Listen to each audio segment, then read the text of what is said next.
Hello, everybody, and welcome back to another episode of the Grue Room.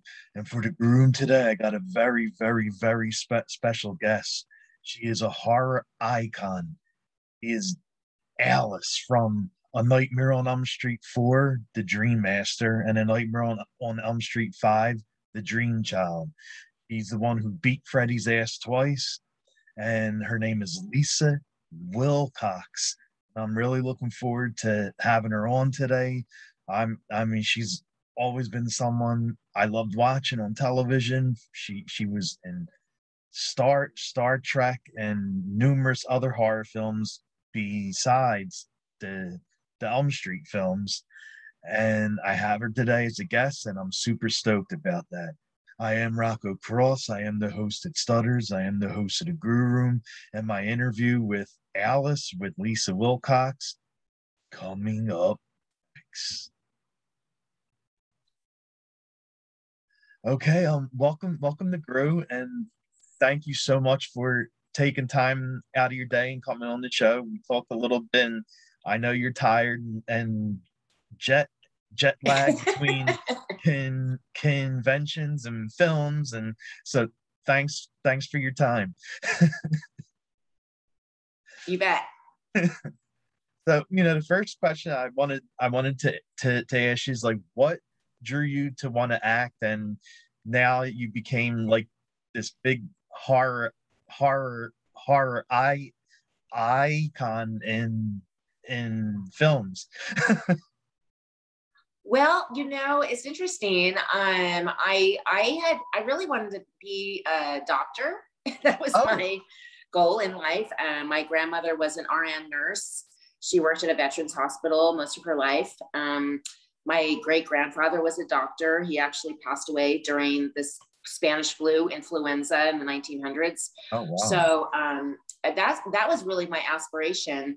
But I will say, much like Alice, I've always been a daydreamer. I always loved reading books. I always got carried away with the characters in books for the most part, really.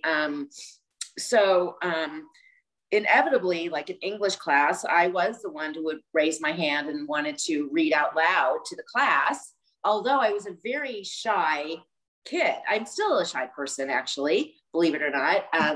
But I am. And so anyway, I'm from Missouri, and I actually auditioned for a play in 9th grade, MASH. You know the TV show MASH? Oh, yeah, of course. Yeah, well, believe it or not, it was a Broadway play at one time. Wow. So I didn't do the Broadway play. I did, the high school play, MASH. And I had one little role, Ms. Randazzle. So just think of Ms. Randazzle. Yes, pencil skirt, red lipstick, high heels. I'm the secretary. I know now we're called personal assistants or something, whatever. Anyway, so I'm the secretary, and I have the boss, and we do this scene in front of the curtain. So it's opening night, and there's 400 people out in the audience, and I'm strutting along, Ms. Randazzle, and one of the footlights was not locked. Oh, no. Footlights they can be up, which provide light up on the stage, or they can be locked and flat. Well, one of them wasn't locked, and of course it was center stage, and my foot goes down into the footlight. Mind you, I have spike heels, straps. I'm literally, my steno pad, my pen goes flying, and the guy who's playing my boss, because I'm supposed to go sit on his desk and take his notes, and he starts improvising. He's like, "Oh, you had a little too much to drink there, Ms. Randazzle," So it was quite fun. It was shocking, actually. So backstage, I realized something's amiss because I'm trapped. I cannot get my shoe is literally, my heels are literally dangling off my ankle down in the footlight. So anyway, backstage, I realized something's wrong. And so center stage, curtain opens, right? And Hawkeye sticks his head out. He helps to unravel me from this footlight, and I proceed to do the scene. Now, see, the audience thought this was like part of the act. They were laughing and this and that. I mean, it was really, really wild. And my parents were in the audience, of course. So that was my introduction to acting. Then my dad got offered an amazing job in Newport Beach, California. So we all, moved to California. And my sister and I were super excited, and I have my intention of being a cardiologist. And, met some friends at my new school in Irvine, where I've completed high school. And he's like, hey, you want to go with me to this audition I have at Buddy Ebsen's theater in Newport Beach? And I'm like, sure. So I go, and I'm just sitting there in the audience, just watching the auditions, whatever. And I kept getting tapped on my shoulder by the producer of this play. You're auditioning, right? I'm like, oh, no, I'm just here with my friend. Thank you. Anyway, she was very persistent. So I finally got up and auditioned for this play.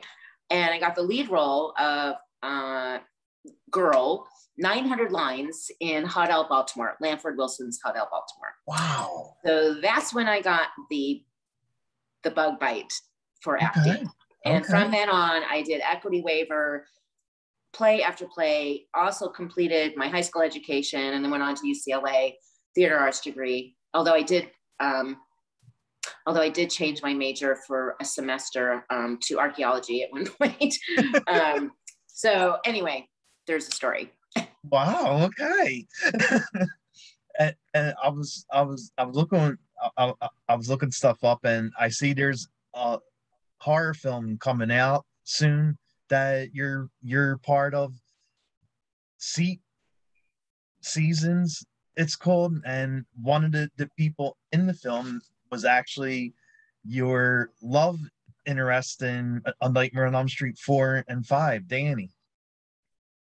Yes, Danny's in it. We are in different, it's a sort of a trilogy, I want to say. It's not a trilogy because it's 4 parts. It's 4 seasons, right? Yeah. But yeah, Danny's in it. And but I do the Christmas season. The winter season is my role, which that part has been completed, and they're still finishing the other seasons. Oh, sweet. Nice. Yeah. And like during the Elm Street films, like you and Heather are like the 2 women that are always known from the films to actually fight Freddy and beat Freddy. So how does it feel to have someone like Alice be a person who actually beat Freddy twice and never got killed? Well, it's interesting because, I did Nightmare 4 and 5, and then they just dropped the whole Alice Jacob thing and just went off in a whole other direction. Yeah. God knows what's happened to Alice and Jacob, other than we know that we live, right? So for quite a while, I was really bummed, like, gosh, I never got my death scene. What the heck? But then one day a little light bulb went off and I went, oh, Alice lives. So that's kind of become my motto. In fact, I've had pins made, Alice lives. I have little mini nunchucks, that are magnets, and it's like, Alice kicks butt. Because technically Nancy dies. It does get killed. Exactly. She's brought back as herself, but not as Nancy, you know what I mean? As Heather, but not as Nancy. So it's kind of an interesting thing. And I still feel like, Warner Brothers is sitting on like this golden egg that, to do another Nightmare on Elm Street. I mean, look what they've done with Halloween and bringing back, characters from Halloween. So why isn't Warner Brothers like making the connection? And maybe it's time to finish up the Alice storyline. Right. Exactly. I mean, Alice is still in Wonderland, I guess. That's true. And like in part 4, like the end scene, the fight scene between Alice and Freddy, like that fight scene looked pretty intense. Like, did you or Robert get injured at all, like while shooting that scene? No, fortunately. I was sent to karate school.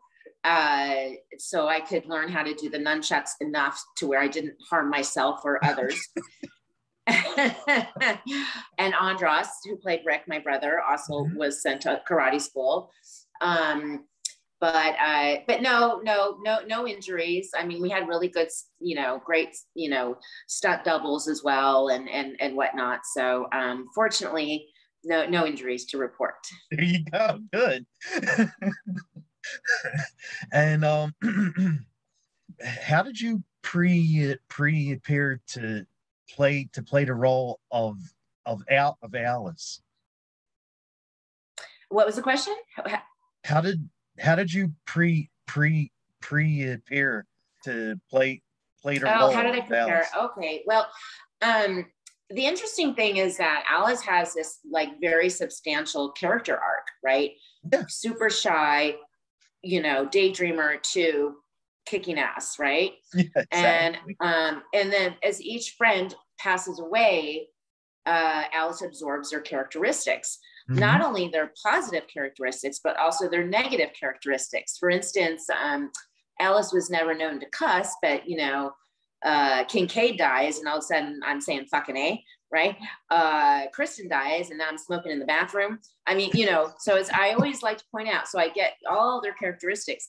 So it's really important to me, though, to make it very believable, this change that Alice goes through gradually, right? So in my script, I actually wrote, because we don't shoot in order, obviously. We might be doing scene 53 in the morning and doing scene number 5 in the afternoon. Yeah. So I wrote in my script for every single scene who had died by then, so I could gauge my level of strength or weakness at that point in the story, right? To make it believable. It was very, very crucial to me that Alice evolved. Evolution was not sudden. It was subtle and gradual. So hopefully I accomplished that. Definitely did. Yes. It was, I mean, you definitely nailed it.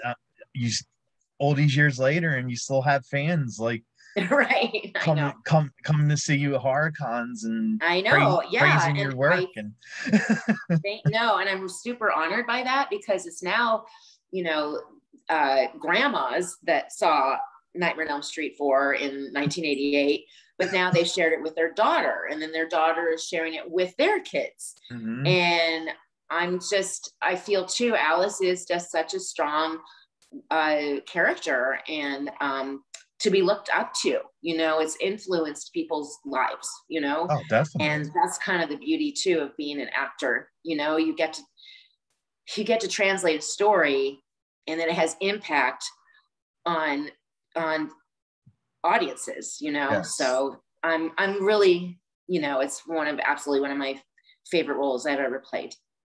Nice. And the song for Elm Street 4, like, I absolutely love the first song when the movie starts. Tuesday night sings the theme song for part 4, and I thought like the song fit the film really good. And what did you think of the song, of her song for the film? Well, Tuesday is just an amazing musician. She plays piano, guitar. She's a songwriter. She sings. I mean, I have such admiration for her musical abilities. It's just not even funny. And literally, she and I think with a friend, they wrote that song like in a few hours, and literally drove to set, played it out of her car for Rennie on set. Oh my God.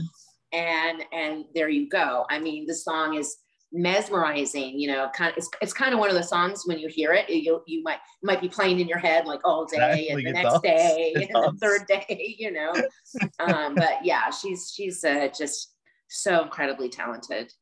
Oh yeah, because knowing that I was doing this interview, I went and watched Elm Street 4, and the song, the song plays at the very start when Kristen's walking, and like you said, after you watch a movie, I'm like singing the chorus line like over and over. You just are, You're singing her song more than 1, 2, Freddy's coming for you. I know Tuesday's song is like, like a bead of honey. Like you never forget it again.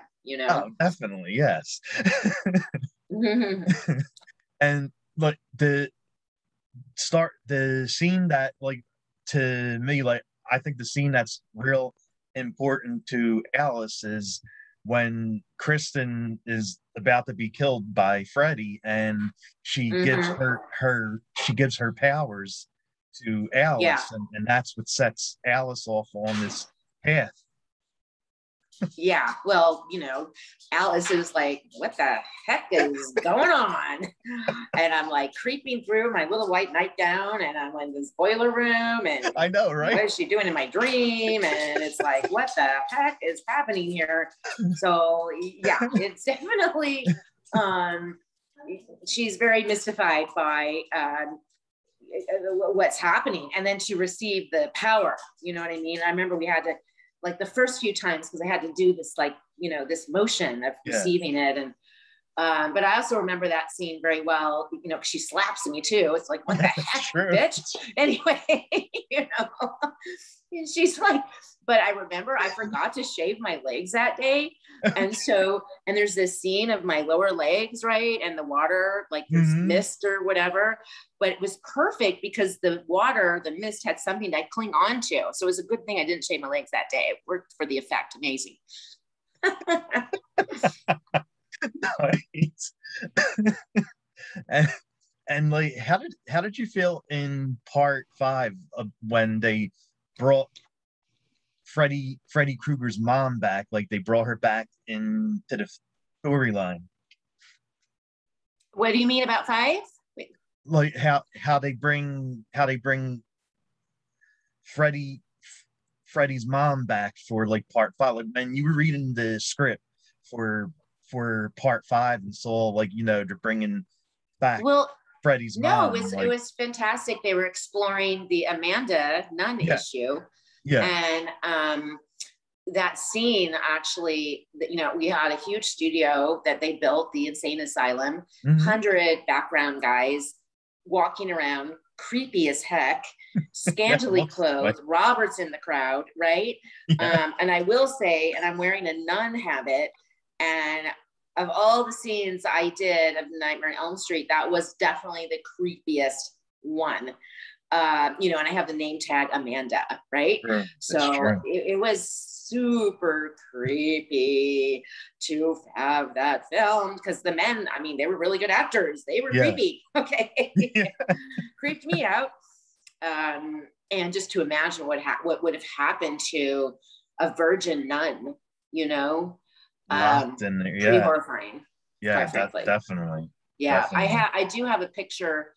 It's a screen grab from Nightmare 5 with me in the nun habit that I do take to conventions, and it's a popular picture. Oh, nice. Okay. Yeah. And like, what, out of doing both films, like 4 and 5, what scene do you think you like most from each film, like from 4 and 5? Honestly, my very favorite scene in Nightmare 4 is the scene when Dad comes home drunk. And wow, I've made salad at dinner, and he's late and he's drunk, and he sits down, and I put down a salad, and he's like, what am I, a rabbit? And then I go into daydream mode and slam that bowl down and, let him have it, basically. I love that scene. It's so powerful.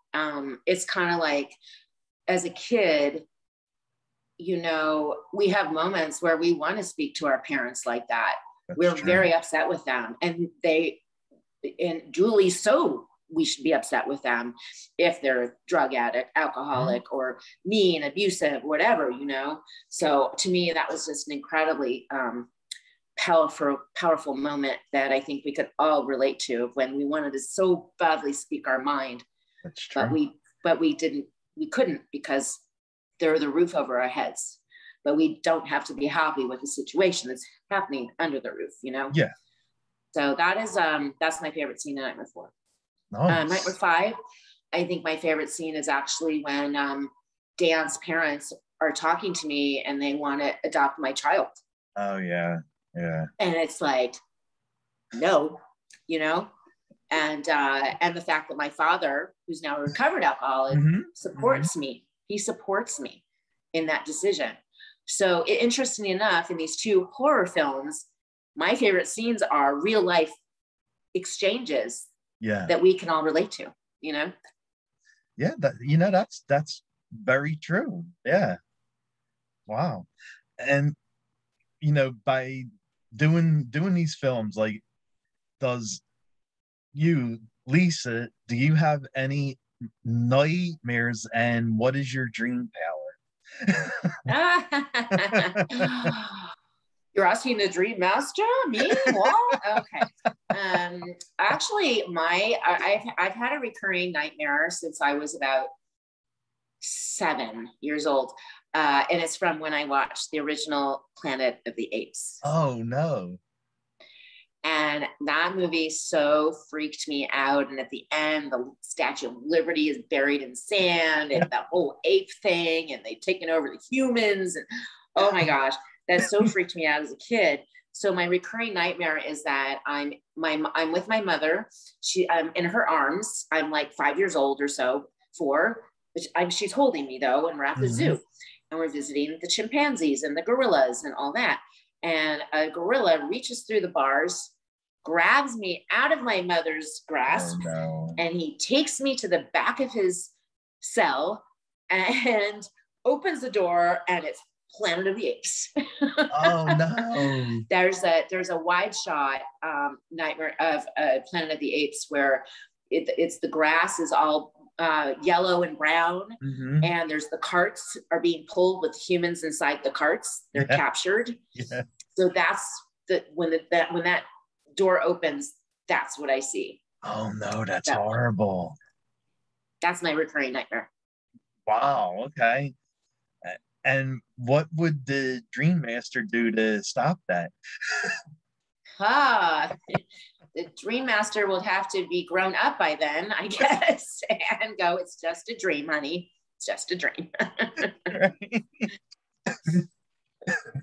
And would you ever sit down and have a pizza with Freddy Krueger? What about a pizza with Freddy Krueger? What? Would you ever sit down and have a pizza definitely with Freddy Krueger? In fact, we just had pizza together at the last convention. Nice. Yeah, because that's and like, I do love pizza. Growing up, my nickname was Lisa Pizza. Get out, really? Wow. Okay. Yeah, and sausage is my favorite. Not the sliced sausage. It has to be the meatball sausage.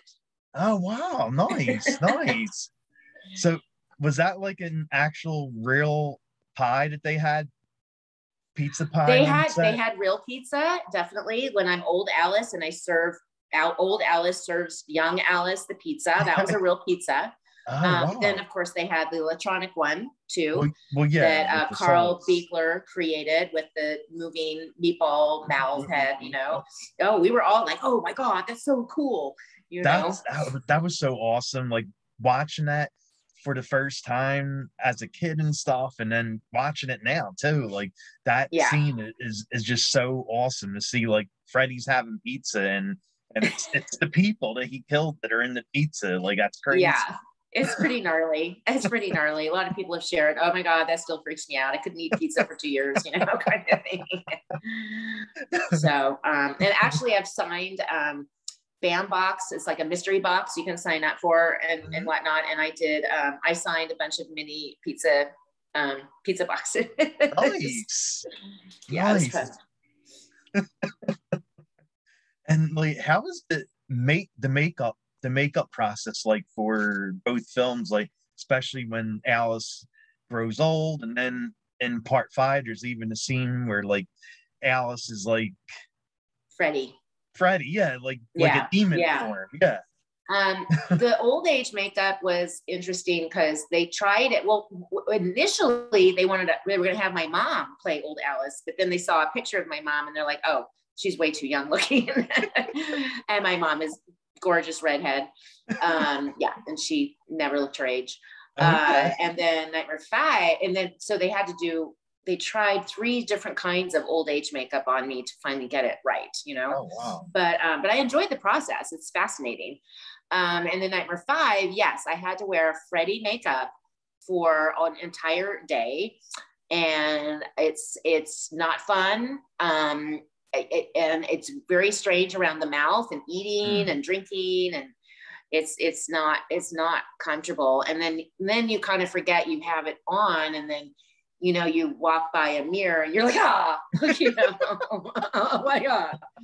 And it's interesting too, because the makeup, it adds, dimension to your face, a thickness to your face. Oh, wow. And I have big cheeks. I have a meaty face, so I felt like my face, was like the size of a baboon, basically.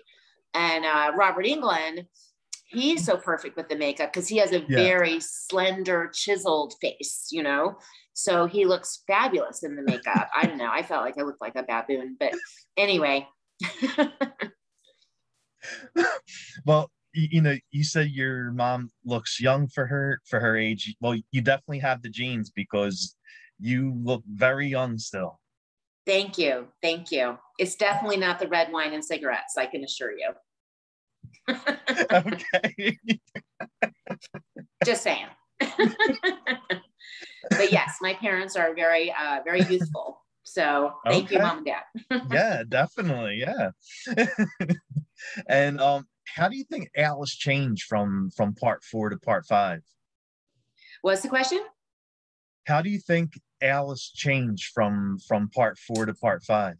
Well, Alice definitely, she realized her strengths, and she fought a bully and she won. Mm-hmm. And through the strengths of her friends, it always takes a village, and Alice was the village ultimately.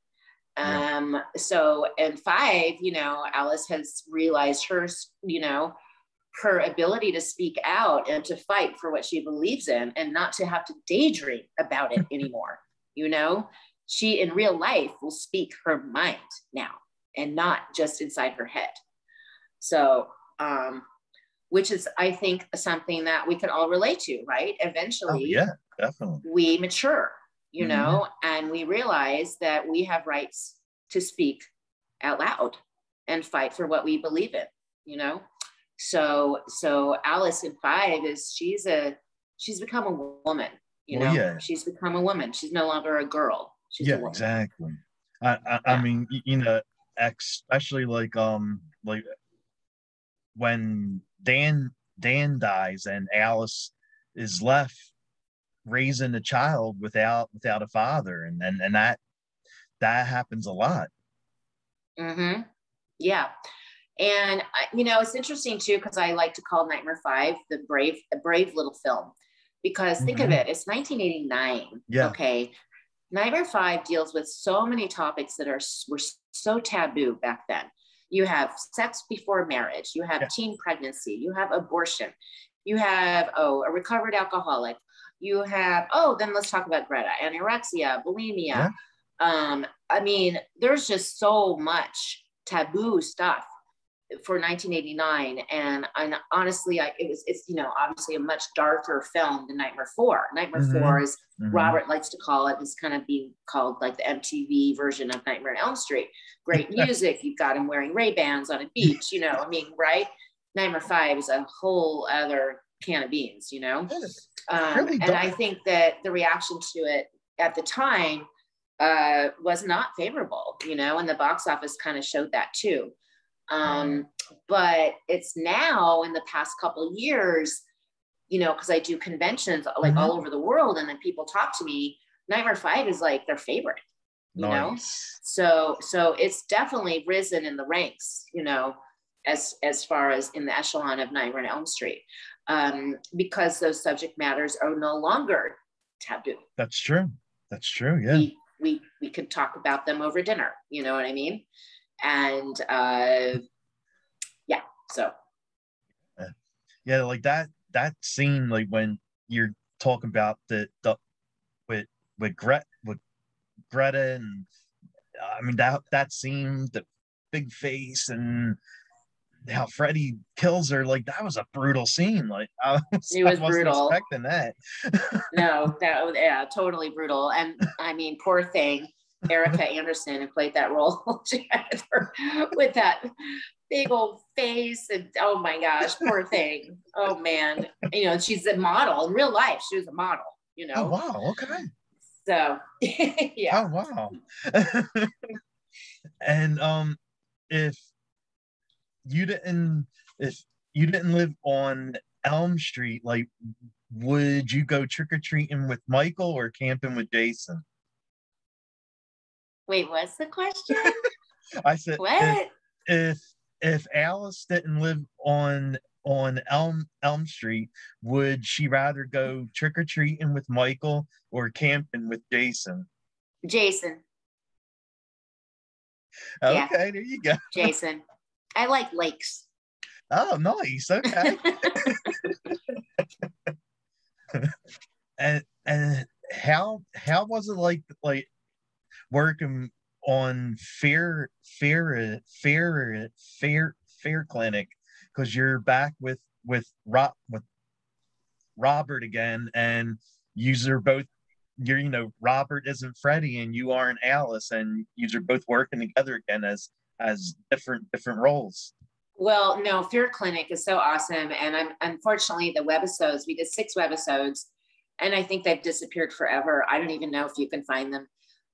We're still mystified. It's just a project that got lost in the cracks, as they say, because Kane Hodder's in it, Daniel Harris, me, and Robert. I mean, come on, right? I know, exactly. And it was shot amazing. We filmed in crazy empty hospital in downtown Los Angeles, which was super duper creepy.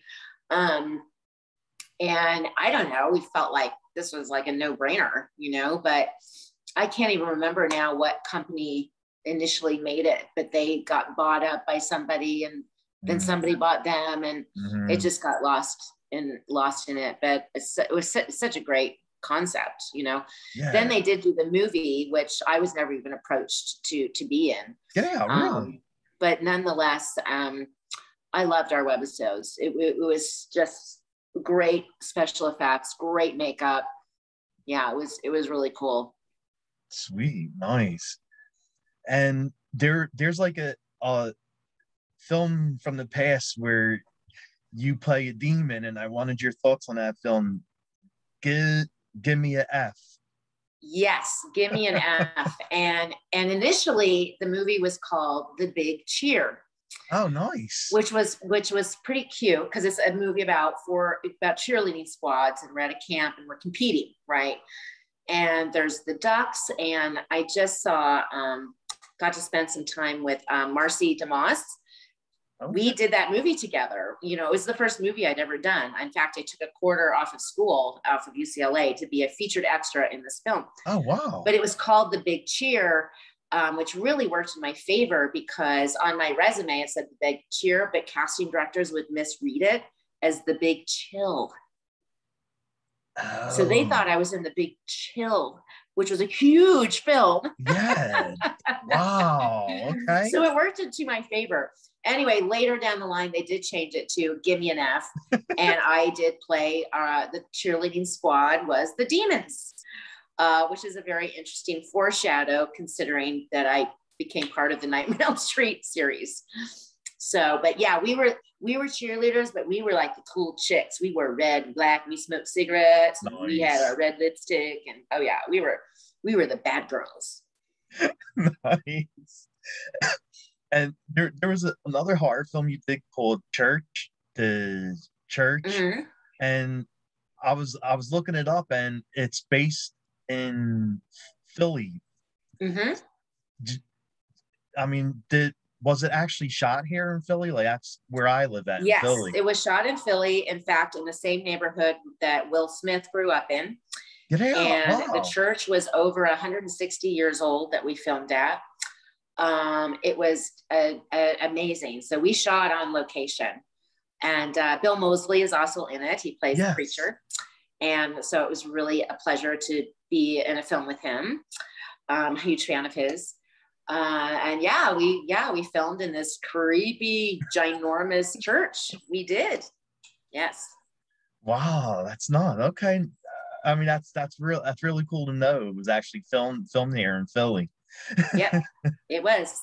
Nice.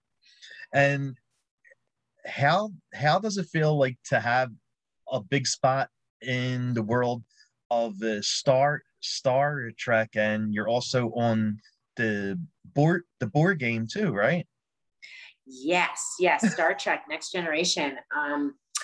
Yeah, that was and that was just done typical style. Your agent or manager submits you for a role, and then you hope you get the audition. You get the audition, you go to the audition, and it's this massive hallway at Paramount, all of us actresses auditioning for the role of Utah.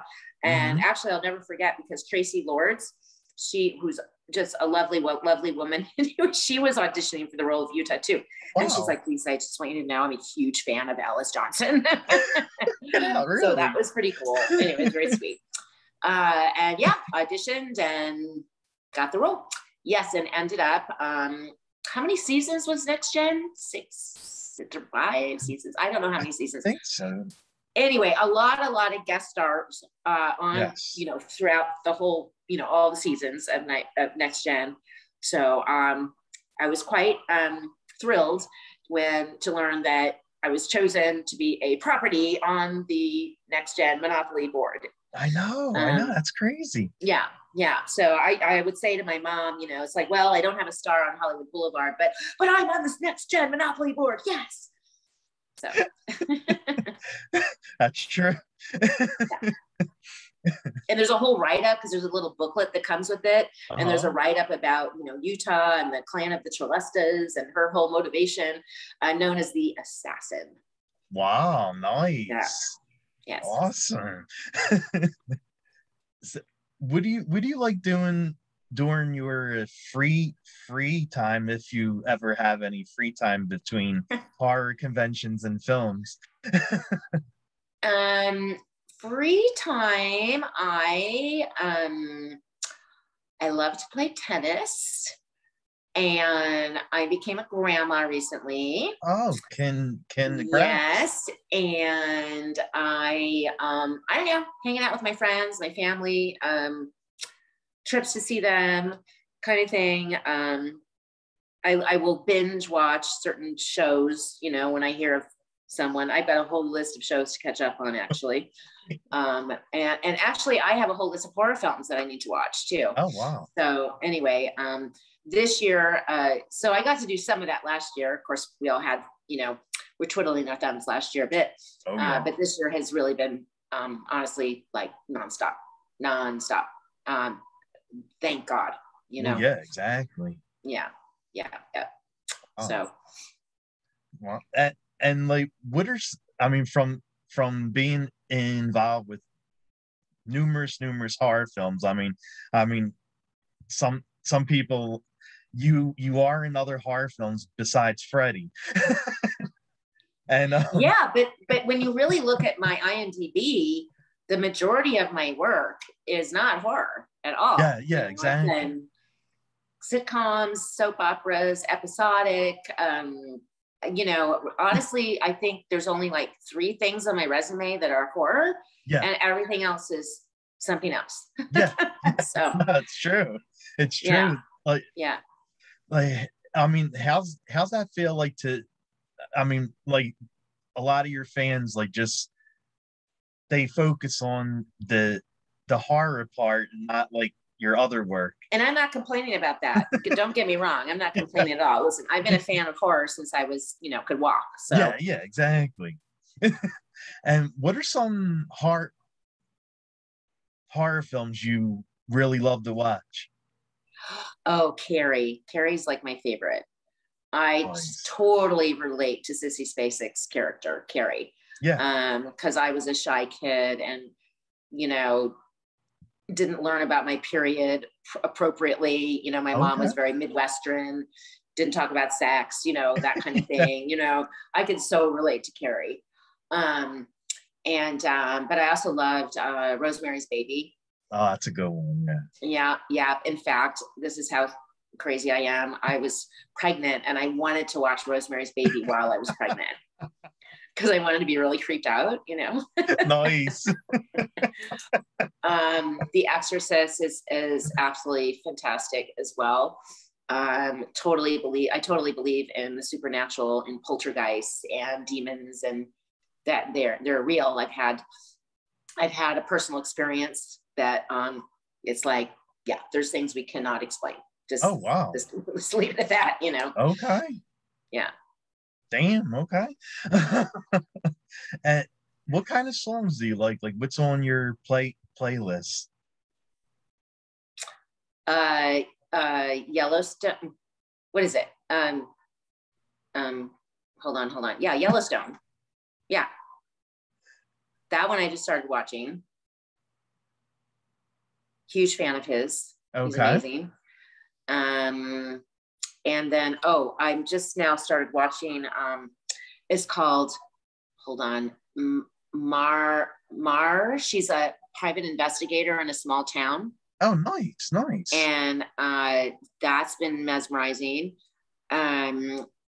Yeah, so those two right now. What is it? Mar of East Point, I think it's called, or something like that. Oh yeah, no, I definitely know what you're talking about. I don't remember what name it is either, but I definitely know the show you're talking about, because that's actually filmed here too in Philly. Yes. Yeah. Mm-hmm. So and I just finished A Handmaid's Tale. Oh, nice. It's finally a good show. Finally got to that one, and I couldn't stop watching it. I just watched each episode, and then I ended up buying the book too. Nice. And then there's a second book with it, which gives you even more backstory of the ants and this and that. Oh my gosh, it's so good. I was just like completely mesmerized. So there you go. And what kind of songs do you like? Like, what kind of songs do you listen to? Musically, yeah, I'm more definitely a 60s, 70s girl. Oh, okay. Yeah, definitely. Carly Simon, Carole King, 60s, 70s, like all the way, you know. Nice. Rock and roll. I'm a big Eagles fan. And I'm going to be seeing Styx, which is 80s. Oh yeah, in Las Vegas on September 28th. I'm super excited. Nice. Yeah. Oh yeah, that's going to be great. Yeah, but in general, 60s, 70s. That's where Joni Mitchell. Yeah, that whole vibe. Nice. And what's your drink of choice? Are you more wine, mixed drink, or beer? It used to be wine, I would say. It used to be red wine, but now I kind of really like vodka and cranberry. Okay. Yeah, and you don't taste the alcohol at all. That's true. You just taste the cranberry. So I think I've gone that route recently. Nice. And I see you. I was looking on your IMDb page, and I see you got like a ton. Well, not a ton. I mean, you got a few horror films that are coming out or being worked on. Like, is there anything you want to like push your plug, like talk about any of the films coming out or anything? Yeah. Hey, a movie called Mystery Spot, which was filmed 2 years ago in Texas. And it was supposed to be released last year, but then we know what happened last year, 2020. Oh, yeah. So, but it did just premiere about 2 weeks ago in London at the Fear Fest Film Festival. We got some really, really lovely reviews. It's a role that I'm very, very proud of. It's not a horror film. It's more of a, I don't know, I want to call it a Twilight Zone kind of feel. Nice. Graham Skipper and I are leads in this film, and it's a very, like, the reviews are like, bring Kleenex. Okay. Oh no. So I'm super proud of that film. And then Bloody Man is a film that is a soft horror film. The kids in it are amazing. Tuesday Night, who reprised the role of Kristen in 1994, and of course we talked about her writing the song and all that. She's in it as well. We don't have any scenes together, but we are in the same film. Oh, nice. And that just actually showed for the first time publicly at Whorehound Cincinnati. So that one's, and they have distribution options. So eventually you guys will be able to get it. And then I just finished filming a movie called The House That Eats Flesh. Nice. Isn't that a great title? I love that. Yeah. Yeah. So I play this completely crazy, demented Southern woman who runs the house and makes sure the house gets fed. And I have an eye patch and scars and oh my gosh, so much fun. So as I mature, I'm excited that I'm getting more of these interesting roles. You know what I mean? Because I've certainly outgrown the ingenue part of life. But yeah, I have another film I'm doing in Vegas called Don't Suck. And so basically just think of stand-up comedians and vampires. Ooh, okay. Don't suck. Okay. So anyway, there's a whole slew of things. You know, I was supposed to do 7 films last year and I ended up only doing one of the 7. Oh, wow. Because COVID. But this year I've done 3 so far. I have 1 more to go. Anyway, everything's back on track. So yeah, so go to my website, Lisa E. Wilcox, E standing for Elizabeth, lisaewilcox.com. It just was updated too as far as my convention schedule. I still have another 20,000 miles to go as far as conventions, which is great. And you guys come out. Definitely. And that was going to be my next thing. Where can fans find you at? But you already said it, like your website and your other pages too. Like where can fans find you at on there? Yeah, Instagram is the Lisa Wilcox. It used to be like something else, and my PR people were like, "No, you have to be the Lisa Wilcox." I'm like, "Oh my god, okay, fine." And then Facebook, Lisa E. Wilcox, though I really don't do Facebook much. I'm really more of an Instagram person. Mm-hmm. And then my website too, where you can also purchase, you know, autographs. And I'm on Cameo as well. I've done many happy birthdays, happy anniversary cameos. And the holidays are coming up. So, you know, it's a good Christmas present. Exactly. Anyway. Exactly. It is. I mean, what better way for a big horror fan to have Alice bring some joy to their life? There you go. Right. Well, anyway, I'm accessible. That's what I'm saying. I'm very accessible. Exactly. I want to thank you so much for taking time out, coming on the show, talking to me, answering questions. And I mean, I know these are probably questions you get asked like over and over. No, it's all fine. I never tire. I never tire of it. I feel very grateful for my career. I really do. Thank you. I mean, it was so much fun. Like I was always a huge fan of 4 and 5 and a big fan of yours too. So thanks again. Well, you're very welcome. And you guys have a good weekend coming up here, right? And Definitely. Happy Yom Kippur. I'm going to a Yom Kippur dinner tonight. Oh, sweet. Come to a convention. Come say hi. Definitely. I'll be looking for you to come somewhere close to Philly, like either Jersey or New York or anywhere around. I think there. I'm doing Boston. I'm doing Cape Cod and Boston, October and November. So I'm on the East Coast a few times. So anyway. All right. Well, listen, thank you so much. And you have a great night. Thanks. You too. Okay. All right. Bye. Bye.